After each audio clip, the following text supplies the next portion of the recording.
وعلیکم سامعین، welcome to my channel voice of Mona. ہماری آج کی سٹوری کا نام ہے سہارے۔ ایمان پیدا ہوئی تو ابھی مشکل سے ایک ماہ کی بھی نہیں تھی کہ ماں چھوڑ کر چلی گئی۔ پھپھو نے گود لے لیا، باپ نشہ کرتا تھا، ان کی مارکیٹ تھی۔ ایمان کے باپ نے 1 سال کے بعد ہی دوسری شادی کر لی۔ وہ ایمان کو دیکھنے بھی نہیں آتا تھا، اس کی پھپھو ہی لے کر جاتی اور ملوا کے لے آتی۔ ایمان بڑی ہو رہی تھی، پھپھو کو ہی ماں سمجھتی، وہ اسے پال رہی تھی اور ان کی اپنی اولاد نہیں تھی۔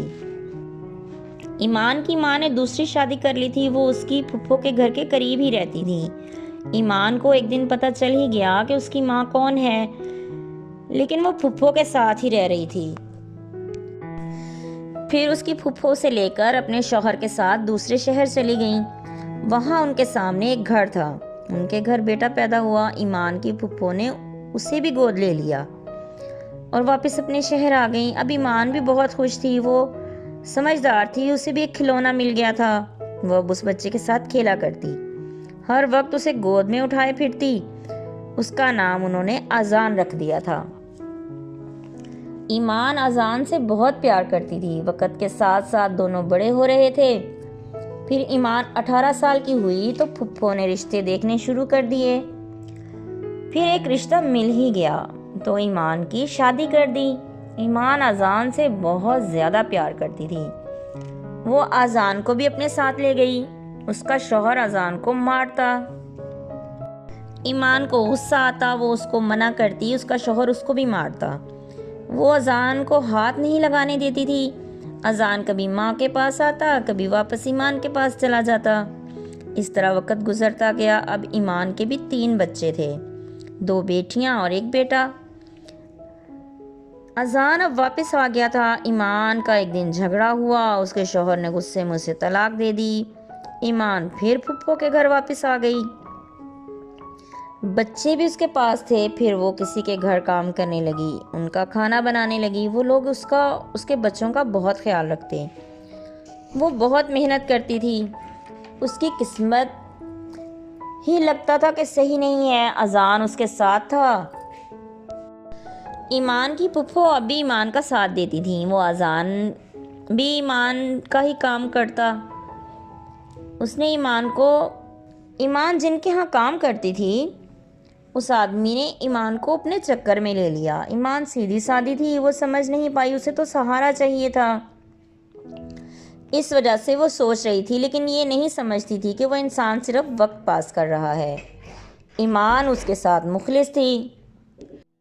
اس نے ایمان کو علیحدہ گھر لے کے دیا رینٹ پر، اس کے بچے پڑھنے لگے۔ سب نے ایمان سے کہا تم مجھ سے شادی کر لو،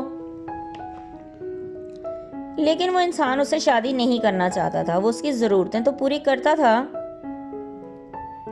اور خیال بھی رکھتا تھا۔ کافی عرصہ گزر گیا، ایمان کے بچے بڑے ہونے لگے۔ ایمان کی پھپھو کا انتقال ہو چکا تھا۔ اذان اب ایمان کے ساتھ ہی رہنے لگا تھا، وہ ایمان کی بہت مدد کرتا۔ ایمان کو اب محسوس ہوتا تھا کہ اس کی زندگی مسلسل پریشانیوں میں ہی گزر رہی ہے اور آگے بھی ایسے ہی رہے گا۔ سب کو پتا تھا کہ وہ بھائی کے ساتھ رہتی ہے، پھر وہ انسان جس نے ایمان کو سہارا دیا تھا، اس کا خرچ اٹھا رکھا تھا، اس کا انتقال ہو گیا۔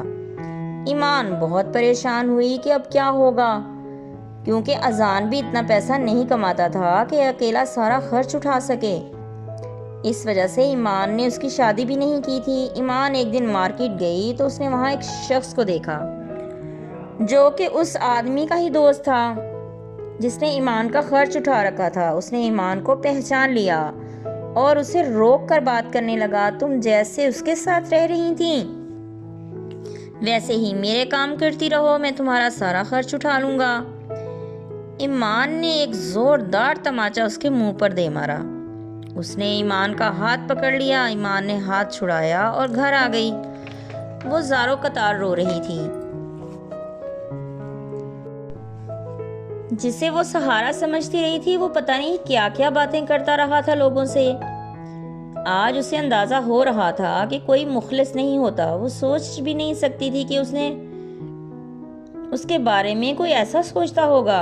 پھر اذان کا ایکسیڈنٹ ہو گیا، وہ معذور ہو چکا تھا، اب ایمان کے پاس کوئی راستہ نہیں تھا۔ پھر ایمان نے خود اس انسان کو بلا لیا، پھر اس نے اپنے بچوں کا سوچا، بیٹیوں کی شادی وقت سے پہلے کر دی، بیٹے کو باہر بھیج دیا، وہ اذان کے ساتھ ہی رہ رہی تھی۔ ان کا وقت نکل چکا تھا، 2 سال کے بعد حالات بدل گئے۔ اب ایمان کے حالات بہت اچھے ہو چکے تھے، اذان بھی ٹھیک ہو چکا تھا۔ ایمان اس سے بھی ایک جنرل سٹور بنا کر دے چکی تھی۔ ایمان وہ شہر چھوڑ آئی تھی، اب وہ ایک پرسکون زندگی گزار رہی تھی۔ جیتے رہیے، خوش رہیے، ملتے ہیں اگلی کہانی کے ساتھ۔